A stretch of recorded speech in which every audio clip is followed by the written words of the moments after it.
Après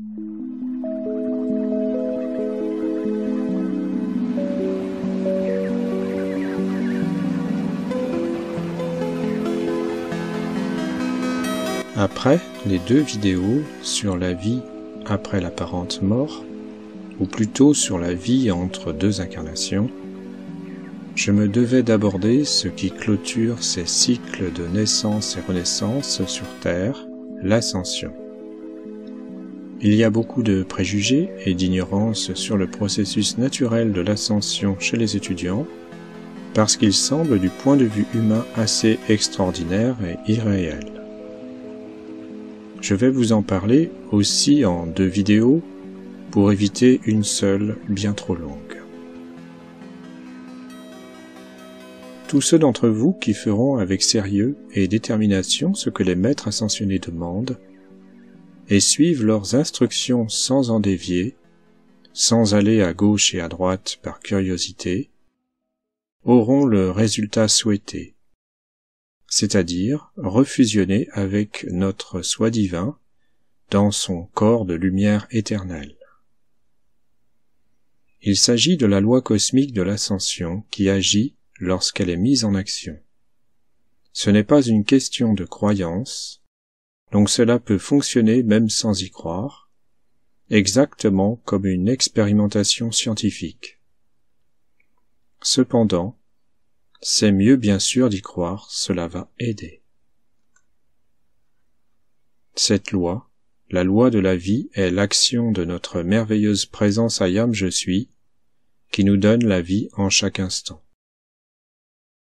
Quant à savoir le moment du changement appelé ascension, nous devons laisser cela à la sagesse de notre belle présence. Faisons simplement l'appel de l'ascension quotidiennement, donnons notre adoration ressentie dans le cœur à la présence, et écoutons ce cœur nous diriger le reste du temps. Nous ne pouvons que passer l'appel du côté humain.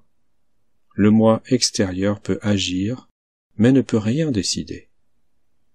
Au moment précis où arrive la première compréhension de la signification du mot sacré « Ayam Je suis », commence la résurrection de notre conscience hors de l'imperfection.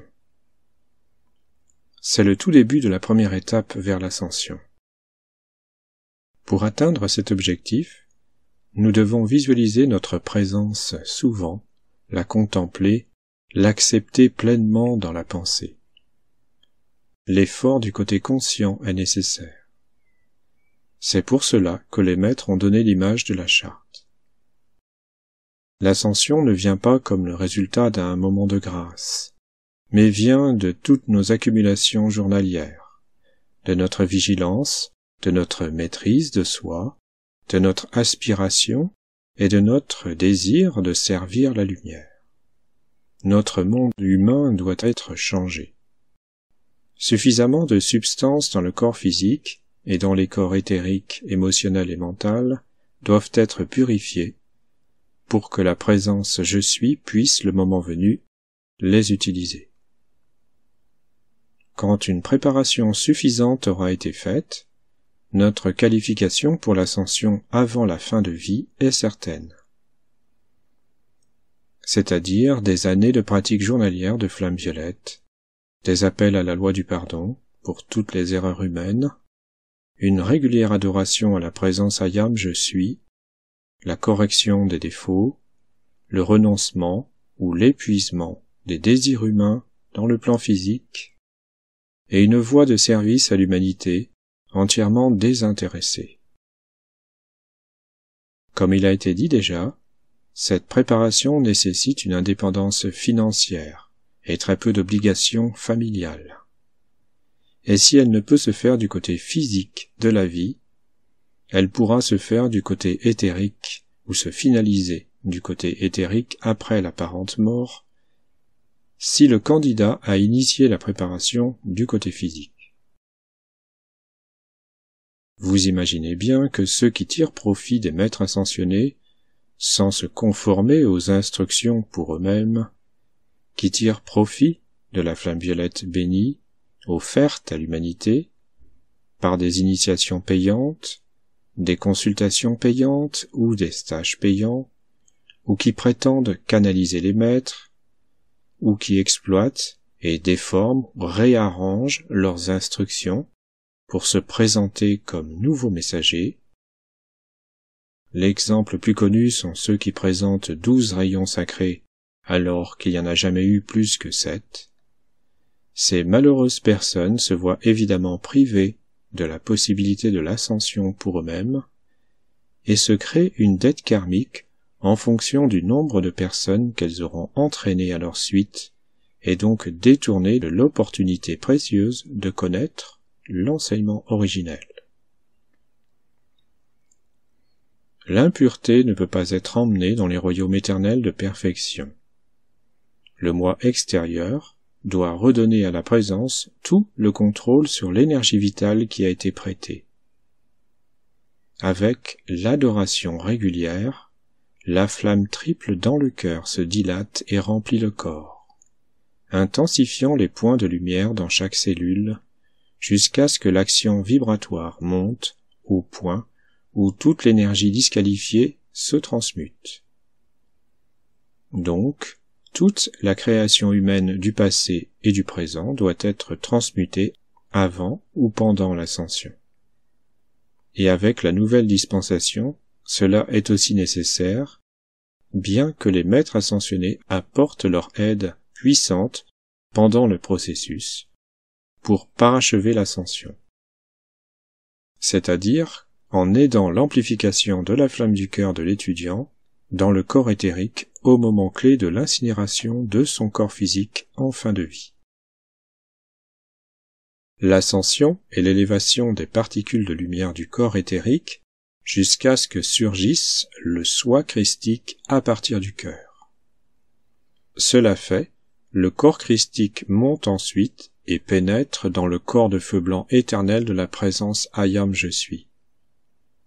Le corps éthérique ne peut monter à la présence sans avoir été accepté et absorbé par le jeu christique. L'ascension dans la lumière est un processus naturel et automatique. Tous ceux qui ont réalisé l'ascension étaient des individus pratiques, ou sinon ils ne l'auraient pas réussi. À travers les âges, avant la nouvelle dispense des années 1930, l'ascension était bien plus rare et difficile. Elle devait être accomplie du côté physique de la vie, à partir du corps physique. L'ignorance de tout cela n'a pas été créée par Dieu. Bien au contraire, il a envoyé ses messagers à chaque fin de cycle. L'ignorance n'est pas quelque chose qui est juste, c'est une volonté du libre arbitre individuel. Pour être ignorants dans nos vies passées, nous avons dû ignorer le message de Jésus, revivifié pourtant par saint François et les saints chrétiens en Occident.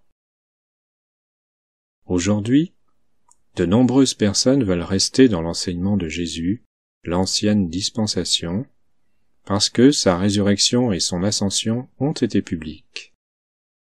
Il a fait ce qu'aucun autre n'a fait.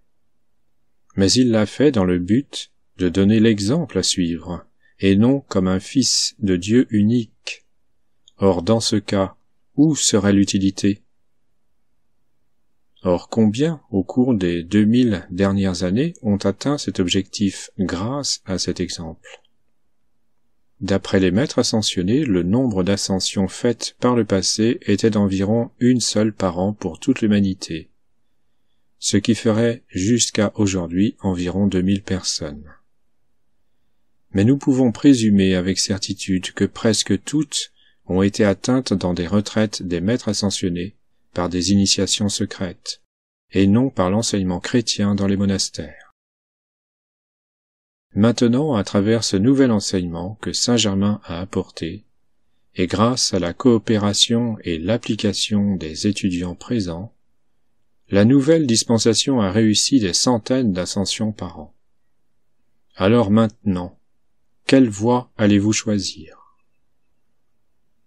Dans l'Ancien Testament de la Bible, le mot « tuer » ou une action similaire est utilisé plus de 200 fois. Le mot « je suis » est suivie d'une déclaration négative ou destructrice 142 fois. Il y a encore des gens qui considèrent l'Ancien Testament comme sacré, c'est-à-dire qu'ils tirent leur vérité de cela.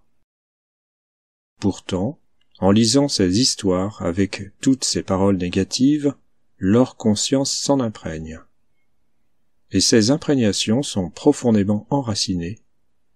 Beaucoup de gens ont lu l'Ancien Testament et l'ont récité vie après vie.